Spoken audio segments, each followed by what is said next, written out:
Hello, hello, Cancer Collective. Ako po si James from James Tarot PH. Ito po ang inyong weekly reading for January 12 hanggang 18. So mga Cancer, alamin natin kung ano pa naghihintay sa inyo sa mga petsa na yan. Let's begin. Inhale and exhale. Holy Spirit, Spirit Guides. Ibigay natin kay Cancer ang mga mensaheng dapat nilang malaman para sa linggong ito. In your overall energy, meron po kayong the Two of Cups. In the area of what you need to focus on, you have the Ace of Swords. Beautiful. In the area of what you need, you have the Eight of Swords. Interesting. In the area of what's affecting your current energy, meron po kayong the Eight of Cups. Ooh. In the area of your near future, the Magician card. Yay! Napakaganda. In the area of your challenge for the week, meron po kayong the Eight of Wands. In your fortune, meron po kayong the Hierophant. Wow, napakaganda. In your divine messages, meron po kayong the Three of Swords. At ang outcome nyo po for the week, ito po yun. Mamaya sabay-sabay po natin siya bubuksan at the end. But first, mga Cancer, thank you po muna sa inyong mga donations. Saka po sa mga hindi nag-i-skip ng ads. Naku, napakalaking bagay po niyan para sa akin. Every time na meron po tayong libreng reading for a Cancer dito sa ating channel. Thank you rin po sa mga nagla-like at nagko-comment. Malaking tulong din po yan. So, in the background of your reading, you have the Hermit card. Okay? Now is the right time for you to really reflect, Cancer, tungkol sa mga bagay na dapat mong gawin. Sometimes, kailangan daw mag-solo ka muna para maisip mo yung tamang hakbang, tamang proseso, maisip mo, mapagmuni-munihan mo yung bawat aksyon mo, para mahimasmasan ka rin daw, narinig ko. Panahon to para huwag mong hayaan na yung emosyon mo ang makasira sa iyong diskarte at makasira sa iyong paligid. Sometimes you need to really isolate yourself, layo ka muna, pahinga ka muna, at doon manggagaling yung kaliwanagan na hinahanap mo tungkol sa isang problemang kinakaharap mo. Now is the right time for you to really avoid crowds, avoid mo na makipag-usap, para kumalma ka at ang isip mo at lumabas yung totoong dapat gawin. Okay? Partneran natin to ng card of the week. Meron kang communication. Effective communication is the bridge to understanding and connection. So sinasabi dito, magandang pakikipag-usap. Kaya importante, mag-solo ka muna para maihanda mo muna ang sarili mo sa kung anong dapat mong sabihin. Hindi pwedeng lalapit ka na lang makikipag-usap pero yun pala gusto mo lang makipag-argumento kasi galit ka pa. Ngayon, kapag lumayo ka muna, mape-prepare mo ang sarili mo, may isip mong mabuti kung ano ba talaga ang punto mo, saan ka nang gagaling, ano yung gusto mong sabihin, para kapag nakipag-communicate ka na, maayos. Walang misinterpretation, walang miscommunication. Okay? Importante yan. Kaya, kung ikaw yung humaharap sa isang mahirap na pag-uusap, ihanda muna ang sarili. Ikulong mo muna ang sarili mo sa kwarto o maglakad-lakad ka muna para ma-refresh ka on what you really want to tell without too much emotions. Okay? Especially in your core energy, you have the Two of Cups. Tamang-tama. It's also about communication. Pag-uusap. You want to tell someone something. Pero parang naramdaman ko dito, meron kayong hindi pagkakaunawaan. Maaring sa relasyon ito, or sa kapatid, sa lover, sa boss, sa co-worker, no? Parang merong hindi, parang magkalayo kayo ng ibig sabihin at parang nahihirapan kayong makipagpalagayan ng loob.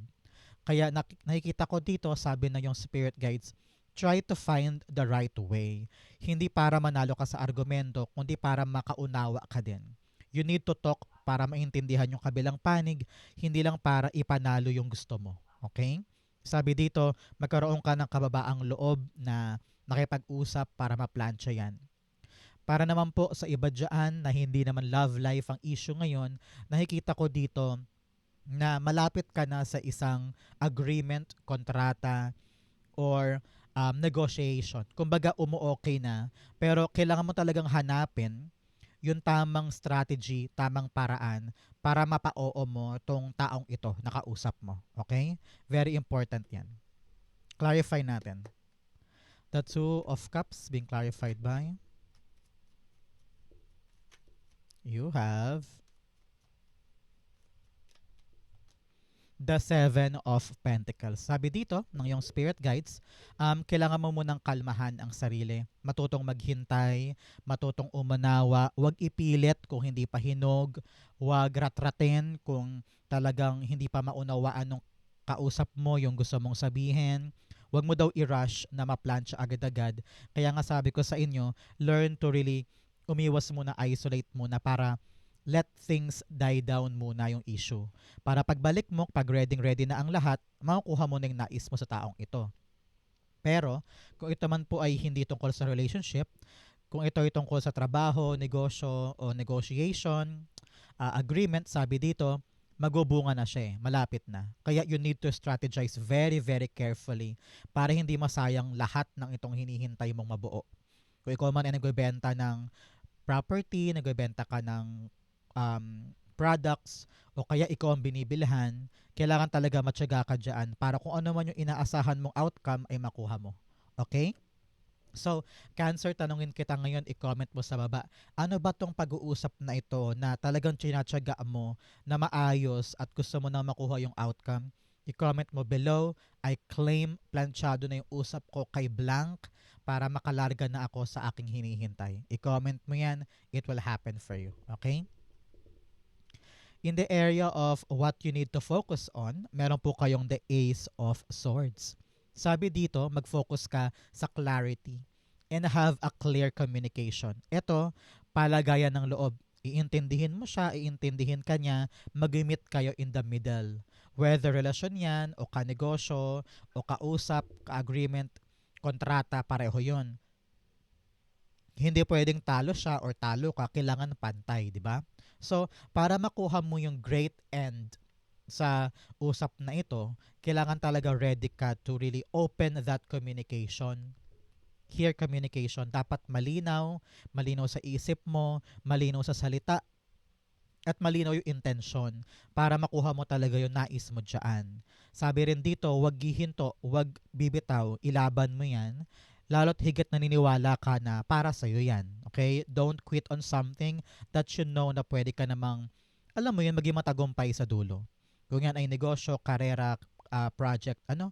Pero sa relasyon, sa mga love life dyan, nakita ko dito na you really need to make sure na nauunawaan ka at nauunawaan mo siya para planchado ang lahat. Okay? Kaya importante talaga ibaba ang ego this time. Okay? Ace of Swords being clarified by madami. Ace of Swords being clarified by the Empress card. Yes, it's all about something that you want to create. Gusto mong mabuo, gusto mong matapos, gusto mong magkaroon ng magandang ugnayan. Kailangan malinaw sa iyo at saka sa kanya din. Very specific tong message na narinig ko.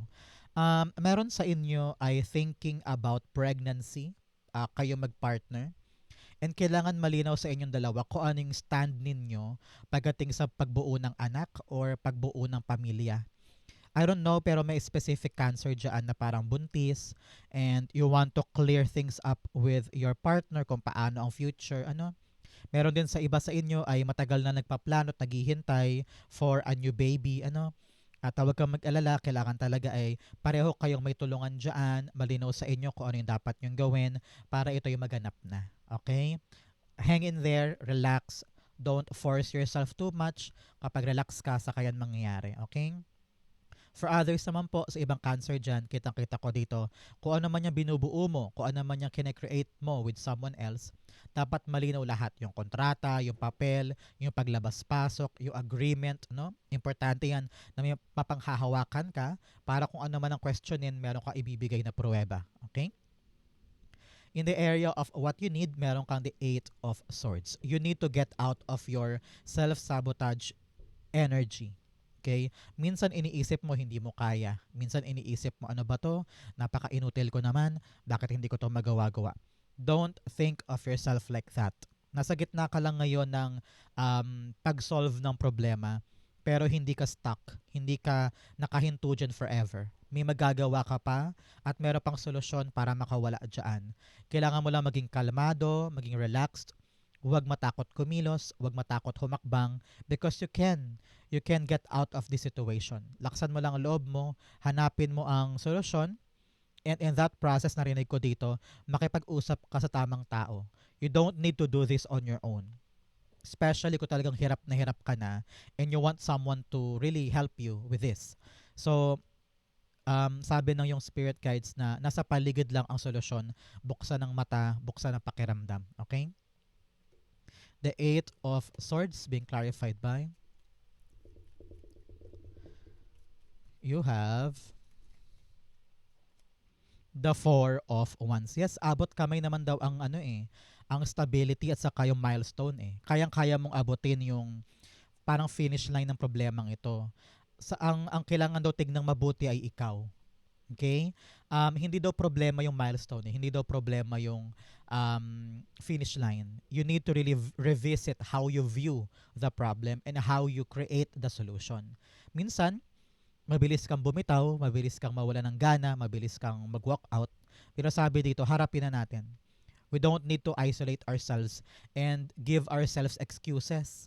Sometimes meron ka daw excuses Imbis na harapin, imbis na maging positive lang, ikaw parang pinipilit mo na damdamin masyado. Nagpapaka-victim ka daw. Yan, prangkahan na ha. Nagpapaka-victim ka daw. No. May solusyon, may magaganap na maganda. Kaya get out of that shell, habulin mo tong milestone na to para makapag-celebrate ka na with your family. Okay? In the area of what's affecting your current energy, you have the Eight of Cups. Parang gusto mo laging umalis. Parang gusto mo nang bumitaw. Kitang-kita ko dito. Gusto mo nang bumitaw sa isang bagay na hinihintay mo dahil parang ang labo-labo. Parang hindi mo alam kung ibibigay ba talaga sa'yo, kung meron ka pa bang mapapala, itutuloy pa ba natin to. Kitang-kita ko yung hindi nyo pagkakaunawaan. Kaya importante dito, Cancer, before you walk away or before you make a drastic move, kailangan alamin mo muna sa sarili mo kung tama ba ito. Kaya importanteng magmuni-muni ka muna on your own, layo-layo ka muna so that maisip mo yung tamang proseso o tamang hakbang bago ka umalis or mag-walk out. Ramdam ko parang you're in the verge of walking out or leaving something behind. Gusto mo na mag-quit, gusto mo nang bumitaw kasi nga parang nawawala na ng pag-asa at parang hindi mo makita kung saan ba tayo dito, ano bang dapat kong gawin. Pero pinapayuhan po kayo na yung spirit guides to don't do anything drastic yet. Wag muna. Kailangan mo nating makita kung ano yung issue, maliwanagan ka muna before you make a move. Masyadong madami. Okay, ulit. Eight of Cups being clarified by, you have, so siya nga pala Cancer, saan po kayo nanonood ng ating reading? Comment down below. Saan po kayo nag-e-enjoy ng ating special Cancer January 12 to 18 reading? Eight of Cups, the Ten of Swords. Wow, dito sabi parang hindi mo na kaya Parang pagod ka na hirap ka na. Parang wala ka na nakikitang solusyon. Gusto mo nang sumuko. Rurok na to ng pain Pero sabi ng yung spirit guides, dulong-dulo na ito. Wala nang hihigit pa sa pain na ito. Last na yan, kumbaga. So, wag ka munang umalis. Yung naramdaman ko dito ha, sabi ng spirit guides mo, wag ka munang umalis. Meron pa mangyayaring pagbabago or pagbangon. Nakita ko yung pagsibol ng araw in your part. Masyado ka lang naguguluhan ngayon. Masyado ka lang nahihirapan at napapagod sa sitwasyon. Pero may mangyayari pang pag-ahon sa inyo. You will find your happiness again. You will find the truth. Pero ngayon, hang in there, okay? In the area of your near future, meron kang the Magician card. Si Magician, sinasabihan ka ng yung spirit guides na kaya mo, magagawa mo. Whatever you're trying to manifest, it will happen in your life. Ang tabayanan mo, in the near future, pwedeng a week from now, a month from now, or a year from now. 111 kasi to. So, yun ang time span ng mga dapat mong antabayanan para sa near future. It will happen for you. Kung ano man yung gusto mong i-manifest, darating siya.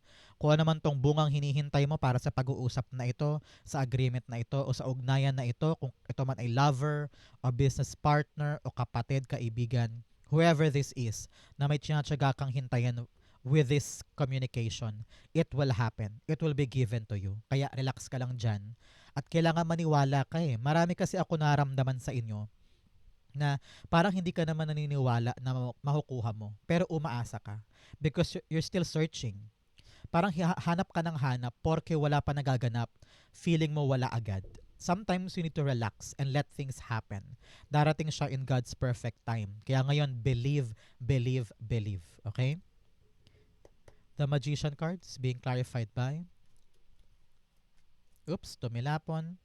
The Two of Cups. Wow! Yung hinihintay mo in your Two of Cups here, magaganap in your near future. Makukuha yung dalawa and you're gonna be very, very happy. Wow. This is really a fulfillment of that communication. Kung ito man ay kontrata na hinintay mo o negotiation, interview, lalabas siya dito. You will get this. Kung ito man po ay tungkol sa ugnayan nyo magpartner, magrelasyon, tulad ng sabi ko kanina, baka baby, it will happen for you soon. So congrats po para sa inyo. But for some talaga naman kung ano yung matyaga mo talagang hinihintay na hindi mo na alam kung saan ka pupunta para lang matapos ito, it will happen. You're gonna be very very happy with this mutual agreement, mutual product at pareho kayong masaya sa naging outcome nito. So congrats. I-claim mo to a Cancer. The manifestation coming in and the agreement or the fruitful outcome with this union is coming in. Congrats po. In your challenge, you have Shadow Blossom and Stubborn. Oh, wag daw matigas ang ulo. Hindi pwedeng yung gusto mo lang ang tama or ikaw lang ang may tamang desisyon, no? You need to listen and you need to sometimes give in to other people. Baka naman kasi tama sila. Baka naman kasi may punto ito. So always have this compromise agreement. Hindi pwedeng ikaw lang ng ikaw. Okay? Sabi rin dito with Shadow Blossoms, pareho mong yakapin yung maganda at pangit na parte ng pagkatao mo o maganda at pangit na dinanas mo. Kasi parehong bagay na yon ay bumubuo sa kung sino ka man ikaw ngayon. So always embrace those two polar opposites na mga bagay sa iyong nakaraan. Because dadalhin ka niyan sa kung sino ka talaga at kung ano talaga yung para sa'yo. Okay?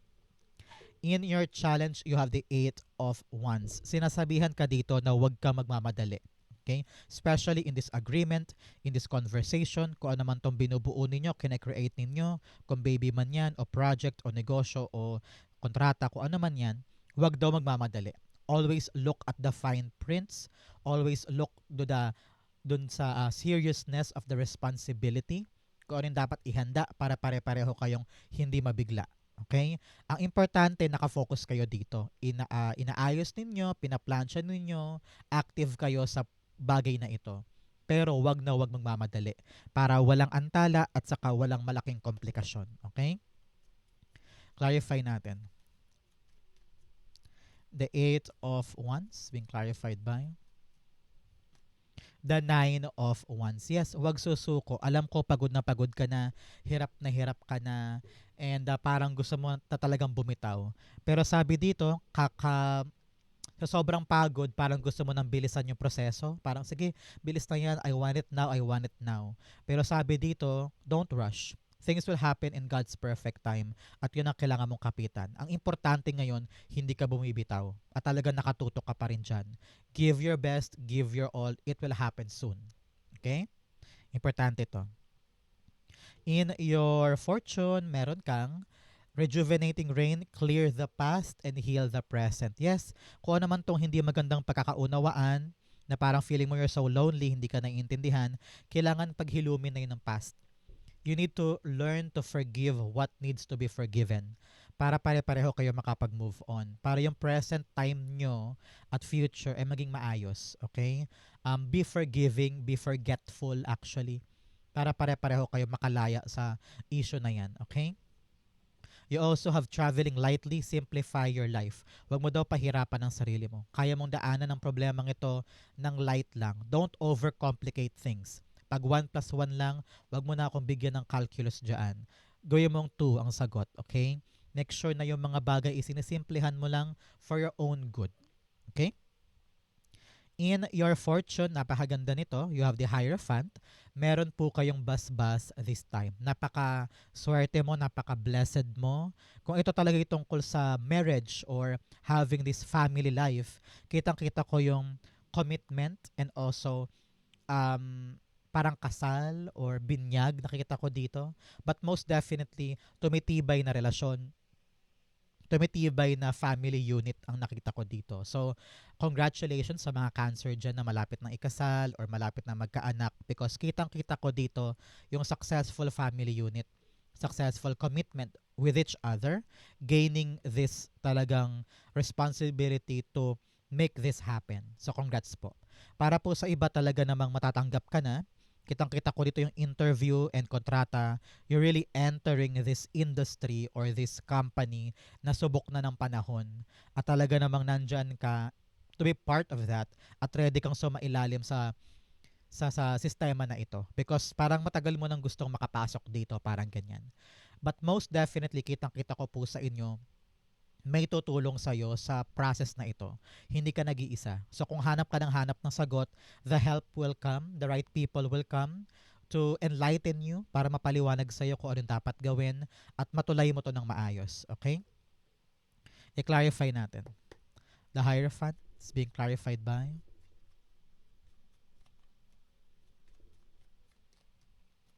the Queen of Wands. Yes, you're gonna be very, very happy with what's coming up para sa'yo, no? Nakita ko dito na matagal mo tong hinintay, matagal mo tong hiningi. Parang this is really I don't know, a long journey. This is really a long journey for you. At masayang masaya ka na nakaabot ka na dito at nakuha mo na yung mga bagay na hinihiling mo. Yung commitment, yung assurance, yung legalidad. I don't know why nakita ko parang legal na kayo, may kontrata na, may papers na, kaya parang super secured ka na and you're happy to enter this new era of your life. So congrats po para sa inyo. Okay? I-claim mo to. A committed, blessed time for you that will make you so happy is yours. I-claim mo yan.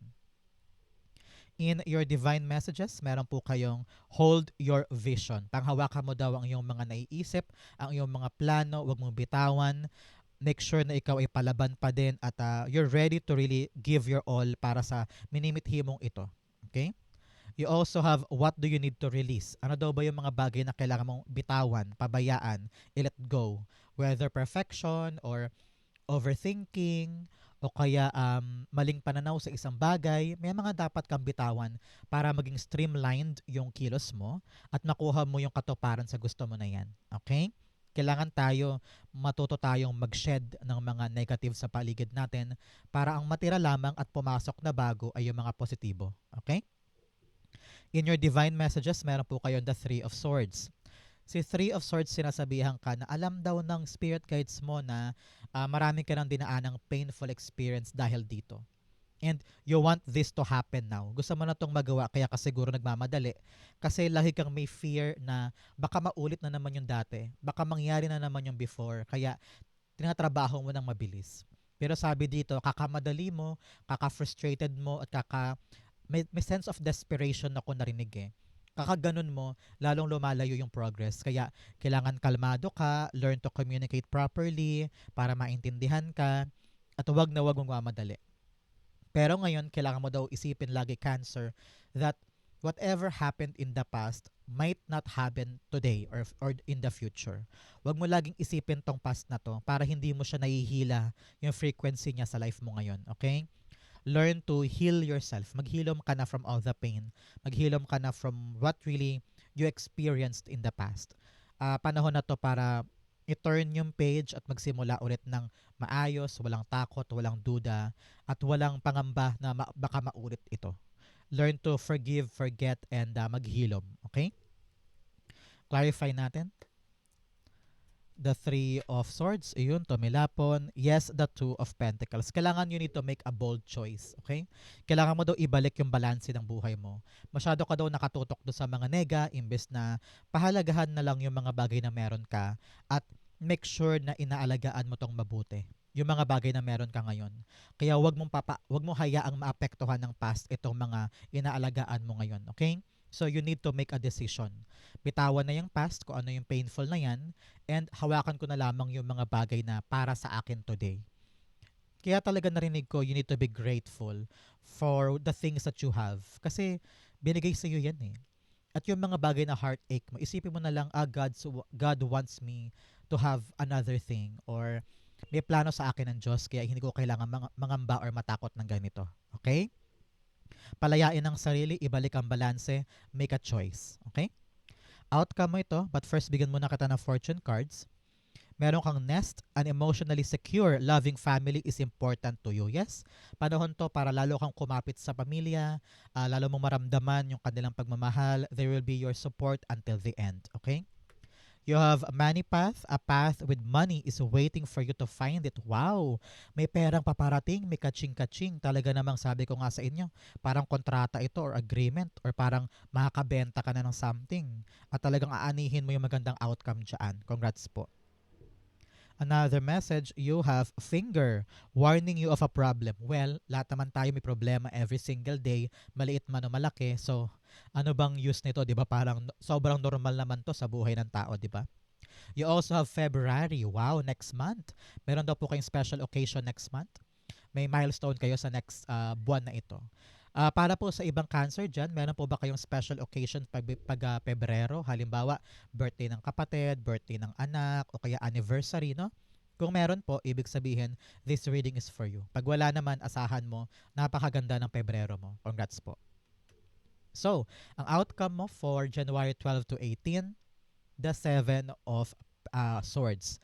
Seven of Swords, sinasabi dito na yung spirit guides, kailangan mo daw mag-isip ng mga makabagong paraan. Alam ko marami ka ng trust issues, marami ka ng duda, alinlangan sa mga nagaganap. Kasi nga parang paulit-ulit lang and you don't seem to know kung paano ba to aatakihin. With your isolation, sa pag-iisip ng mga solusyon or kalinawan sa isip mo, kailangan dumapo din ikaw sa makabagong strategy, makabagong paraan para this time around gumana na or this time around magbunga na. So, you need to really brainstorm this time with you and your partner kasi naman ito, itong kausap mo, para magkaroon na kayo ng malinaw na plano, malinaw na pagkakaunawaan, planchado para smooth sailing, maganap na yung dapat maganap sa'yo. So, yun talagang ingredient now. To think other ways. To think a new taktika, a new diskarte para this time around, makuha mo na yung hinihintay mo. Okay? The Seven of Swords. The Justice card. Yes, sabi dito, magkalkal ka daw muna ng maraming impormasyon. Bago ka kumilos, bago ka mag-try ng new strategy, make sure muna na napag-aralan mo daw itong mabuti. Nakapag-research ka na, nakapagtanong-tanong ka na, legit yun na lamang mo impormasyon para kapag ginawa mo to, may basihan ka. So, don't jump daw into conclusions and don't make drastic move na naisip mo lang bigla, nakarinig ka lang sa isang tao, ginawa mo agad. Kailangan marami kang basihan to make sure na yung pinapasok mo ay tama. Okay? So, napakaganda po nito para sa inyo. So, Cancer, yan po ang inyong January 12 to 18. Saan po kayo nakaresonate? Comment po kayo sa baba. Babasahin ko po yan. Thank you again for watching. And thank you to our Holy Spirit Guides for the clarity and messages na dapat malaman ng mga Cancer this time. Thank you po for watching hanggang dulo, Cancer. I love you. This has been James for James Taro PH. God bless everybody.